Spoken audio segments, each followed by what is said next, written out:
I feel like if we're not careful, we can get stuck thinking that consumers see our brands in the same way they did, not only just before the pandemic, but anytime over the last few years. Because the fact is, consumers are experiencing other brands in almost every other aspect of their lives in a different way. So their expectations of how they interact with any kind of healthcare organization, a health system, a provider, anyone, is changing.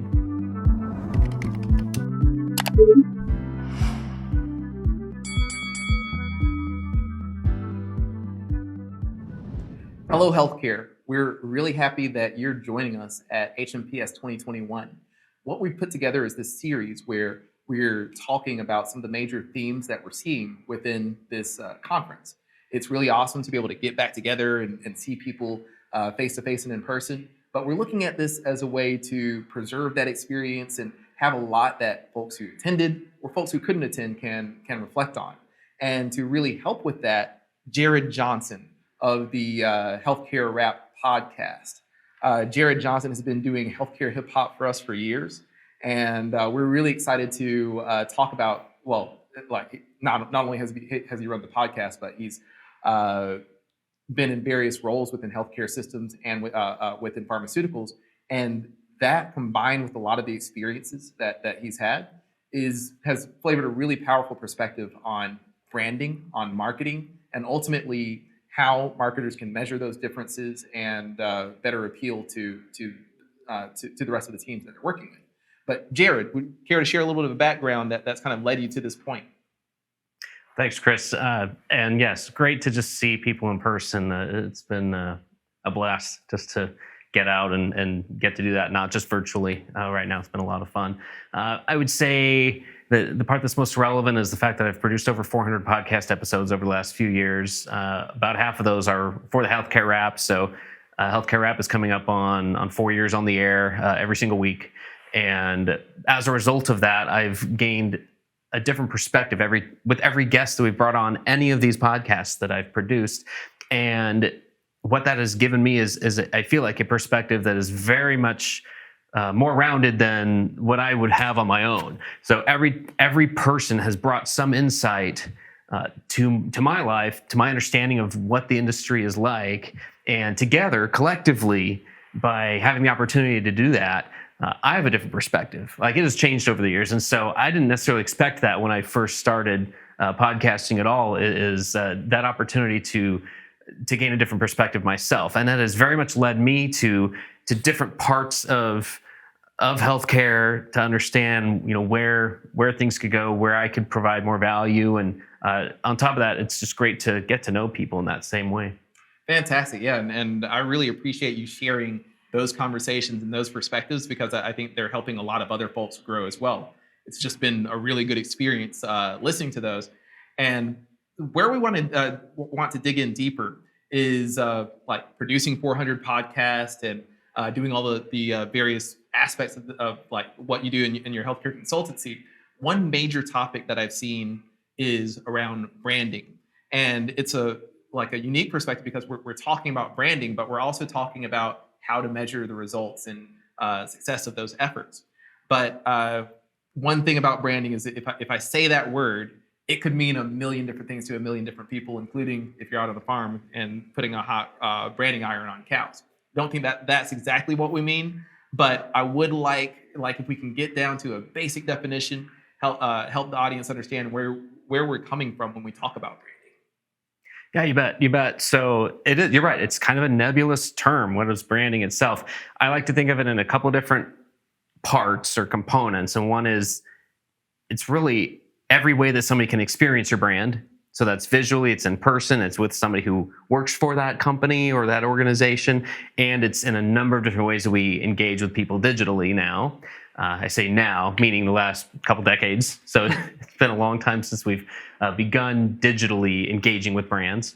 But there's also an identity component of that. So a lot of times we think of branding as the visual identity. So you've got a logo, you've got brand colors, you have fonts, you do have styles related to your brand. And those are done very intentionally. Those have to do with an emotion that you're bringing out of somebody as a result. But we can't think of that as the ending point. That's the starting point. So your visual identity is the foundation upon which you build all these other encounters and experiences, other ways that somebody can engage with your brand. So that could mean somebody meets you and you're the only person that they know of with your brand. And so to them, you are their brand. And how their interaction with you goes, that's how they associate with the brand. And so you have to realize that that's part of it. You can't just go out picking colors because they're your favorites, as part of your brand colors. They have to represent something. And one way they represent things is by evoking a certain emotion. So if you go look at any of the consumer brands, any of the restaurants, any of the online, anything online that you buy, any clothes, your shoes, whatever, you're going to be encountering a brand. And a lot of times that's the only way that you're doing it. We also have all these other engagement methods, AKA digital ads, digital campaigns, paid search, paid social, you name it, e-blasts, email. We have a lot of different ways to engage digitally, but they all come back to what type of emotion are you trying to evoke from somebody as a result? And that emotion can be what leads them to take some action that you want them to, but there's a lot that happens before they take that action. That's a really powerful way to think about it. If we couch it in terms of the emotion that we want to evoke, when people experience any aspect of our company, healthcare system, what have you, then it kind of opens up the picture on how the color choices and design choices interplay with the experience choices or experiences that people have with the people that represent our brand. For sure, and it is. They all come together. So thinking of them in a bubble or in a silo is what's prevented us from understanding how consumers see our brand, how your target audience sees you. And so the more we put all these little pieces together, we realize that's the full picture of the brand that somebody sees. And most likely they're not always, they don't always have all the information about your brand. They haven't seen what went on behind the scenes. All they know is how they feel, how they're reacting to the part they're experiencing. So it can be a lot more intentional if we understand how somebody's reacting to it. And that's a great perspective to have, because like our experiences with the companies and technologies and things like that we deal with, they're our way of understanding what's the best way for me to engage my care, or like how did this particular organization or provider make me feel. But with that, I'm curious, within healthcare, are there any kinds of misconceptions that are holding healthcare leaders or healthcare marketers back from effective branding strategy? Ooh, that's a good question.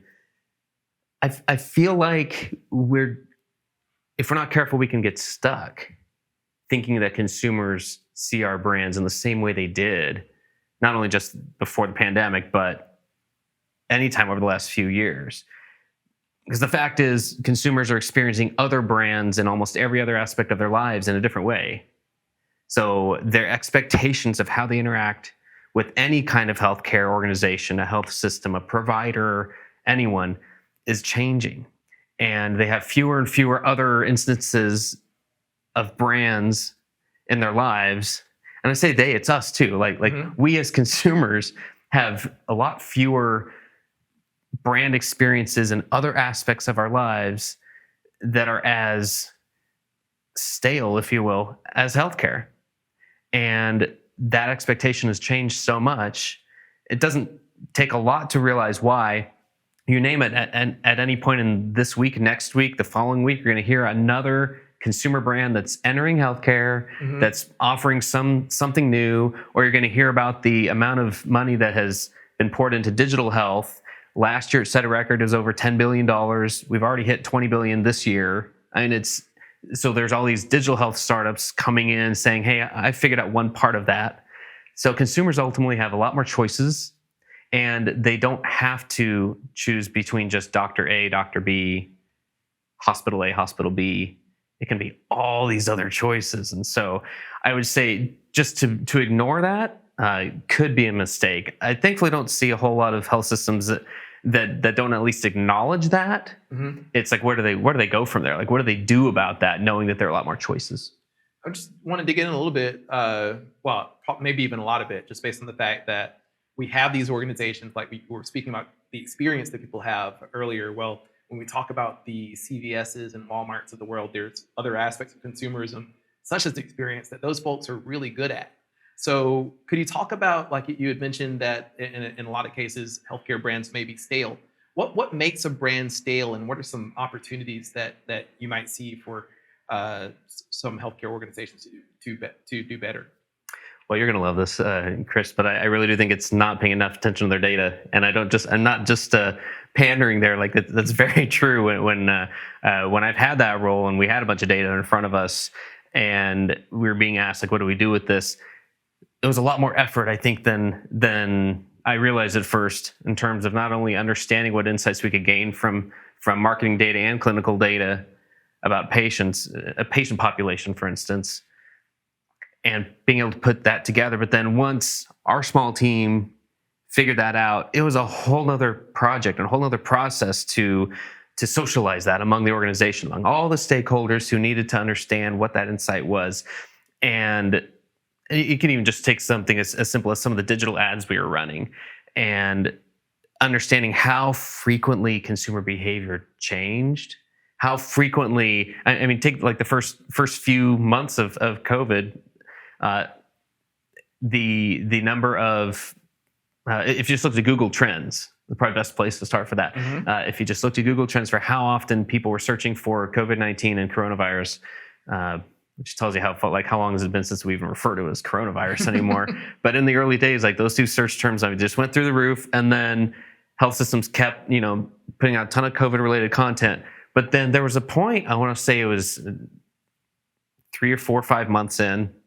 So there was a point where that all of a sudden just like went all the way back to where it was, and health systems weren't necessarily looking at that. They were still creating just as much COVID-related content, just because they thought consumers were still up here at this peak, and yet it dropped off super quick. Like there was just a month, and again, I don't recall, but there was a month where it just went all the way back down. People were tired of hearing about it.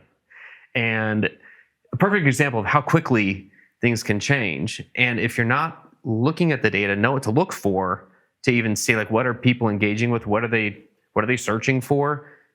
You can't assume that what it was weeks or months ago is the same as it is now. And I think that's just the biggest learning for me, is how quickly it could change. So you've got to pay attention. You've got to understand what you're actually learning from your data as well. That's a powerful point too. And one thing that makes me wonder about is we can learn from data. Like I can go and do research, even launch surveys, understand perspectives on how people interact with my brand or their perceptions of me in the market. But then there's the question of what do we do once we know it, and how do we get others on board? Because it can very often be the plight of our marketing friends and other friends who are obsessed with like building a great consumer experience, that they encounter resistance, or it's not necessarily believed that like they should make efforts to improve their experiences. So I'm just curious about what marketers or what people might be able to focus on, like how to help them overcome some of the organizational barriers to kind of the data-driven initiatives that they hope for. One thing that we really found useful was meeting with people one-on-one, maybe two-on-one. So in our organization's case, we had account managers in the marketing department who were responsible for different parts of the organization. Some were certain service lines, certain centers of excellence, and some were other parts of the organization. And we'd meet with them one-on-one and share data that was just relevant to them and their service line, instead of just setting up a huge team meeting, which we tried this too, and it didn't go so well. Bring everyone in there so you get all the exact same data, and as soon as somebody saw one graph or one anything that was not related to them, you could see them. They were checking their phone, like right away there in the meeting. So there was actually a science in her mind to how did we socialize this within the organization. And it was just as important as the insights that we gained, because if nobody else internalized those and knew how to act on them, then it was as if we didn't ever discover that insight. And it was something as simple as Facebook ads at one point were a lot the difference with CPM and CPC between Facebook ads and Google ads one quarter was so markedly different than it was the quarter before. And once we got the account manager to understand that, they're like, oh, okay, well, we need to put all our money here. We're like, that's what we've been trying to tell you. So like it took a lot more effort. We wanted to say, let's just give you this data, this report, and you're going to understand it and comprehend it all. Well, we definitely learned from that process. Oh, absolutely. Yeah. Don't even put a spreadsheet at me, because like I'll come up with a completely different interpretation, unless like the story that you've told and the context that you've given around it is relevant and understandable. So, and I think that's a huge piece of advice for people that are excited about data, but don't necessarily know how to get the action from it, is to have like a champion within the audience that you're going for. You might be wanting to present the entire board or leadership team or what have you, but it sounds like it's better to work one-on-one with somebody first and let them poke the holes in it so that you can make a better presentation, better case for what you're trying to do more broadly. Yeah, like I said, that worked for us, and I think we learned just how people had different levels of understanding of data, and it wasn't something that people like to come out and say, I don't understand any of this. You just get a lot of head nods in the meeting, and so everyone would leave, and you'd think, I'm sure they understood everything that we shared, and we don't even understand all everything that we've got here in front of us. So it's not like we were learning as we went too, but that acknowledgement went a long way once we realized that everyone came at this with a different level of understanding of what the data was telling them. And I think that's kind of where this notion of a data enthusiast kind of came about, was in some of those meetings where we realized, yeah, we've got a data scientist on our team at that time. You don't have to be a data scientist to understand these insights that we want to share with you and how to act on them. So this concept of being a data enthusiast was, that's not my primary area. It's this, but I understand the value of data and the insights that come from it, and that's what I'm going to use to fuel this thing that I'm responsible for. And it went a long way just to realize that you didn't have to be the expert. You just needed to understand the value of it at the end of the day, and then you were going to come to these meetings and figure out, okay, hey, what do you guys have for us this time? And the questions totally changed at that point. Fantastic. And yeah, I like that data enthusiast concept, because if you're looking for who that champion should be, that person you're going to work one-on-one with, go with the person who's going to be enthusiastic about, well, the data has given this insight. Go with the person who's going to look at the data, look at the results, understand it, and actually act on it, rather than just trying to bury it and then go back to whatever their original bias and original conceptions were. Yeah, exactly. Cool. Well, we've talked about a lot here. So we started about branding, and now we're into data storytelling, which we were talking about it from a perspective of how do we get our organizations to act. But let's say that our branding initiative has taken off. We're doing we're making enhancements to the consumer experience, as well as considering how our visual identity and other parts, sonic identity, et cetera, are creating an emotional response with our patients and our consumers. A few months down the road, a few years down the road, et cetera, how do we know that what we're doing is working? How do we know whether or not it's working, or whether or not we should pivot? That's the question, isn't it? Mm-hmm. I feel like there's not one clear KPI that's all you have to focus on. Even, like you said, use the word data storytelling, and that's key here. Understanding what it's telling you when you look at it, when you pull out not just one little data point, but understand where things come from. So you can look at something like Net Promoter Score. So how often would you recommend this to to somebody? Would you recommend this product or service? A pretty common KPI that tends to fall under branding. And I would agree. Like, I think that's where it falls. That's where it makes sense. But it doesn't tell the whole story. That one thing. That may be like the thing you see above the ice, like the part of the iceberg you see above the water. But there's a lot of data underneath that. And I would rarely just share that one thing. I'd always want to say, here's how we got there. Here are all these other things. We've also learned that it was here. You always got to look at things over time. Okay, hey, it's great. Your Net Promoter Score, it's 0 to 10 or 1 to 10.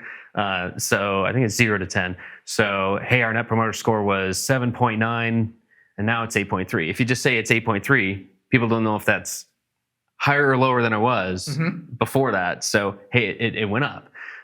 So you have to always think about it over time, and you have to just consider what other things are coming into play. So I feel like just connecting the dots between a lot of your data and not just giving the one KPI. Yeah, still rally around that. Ultimately, that does tell you a lot, but there's all sorts of other little stories that can be told in between that. So, hey, did one segment feel differently? What caused that to go up? Was there something we could attribute it to? Was there some other correlated data that said we can't prove one caused the other, but they happened at the same time? Maybe that's it.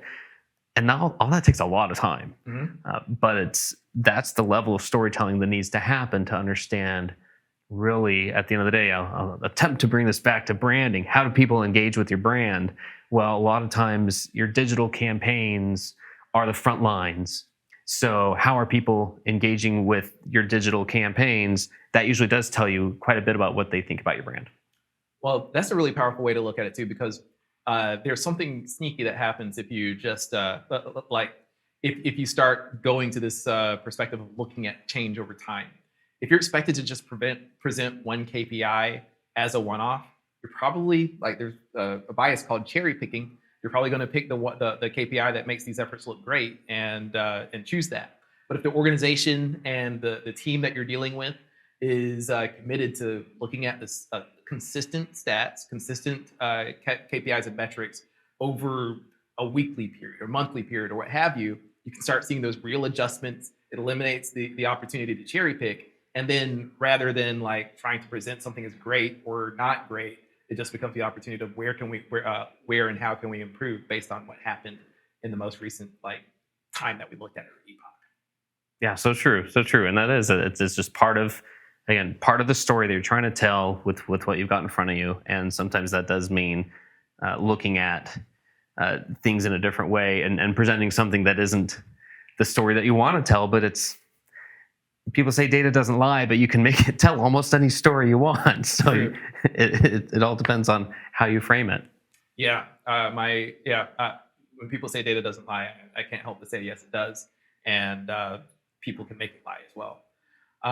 But with that, Jared, you brought a really fascinating perspective, not just to this conversation, but for years and years over time, with the presence that you have with Healthcare Wrap and what you're doing on LinkedIn and Twitter. Just wondering what the best way for folks who want to continue this conversation, learn more, what's the best way they can reach out or interact with your brand?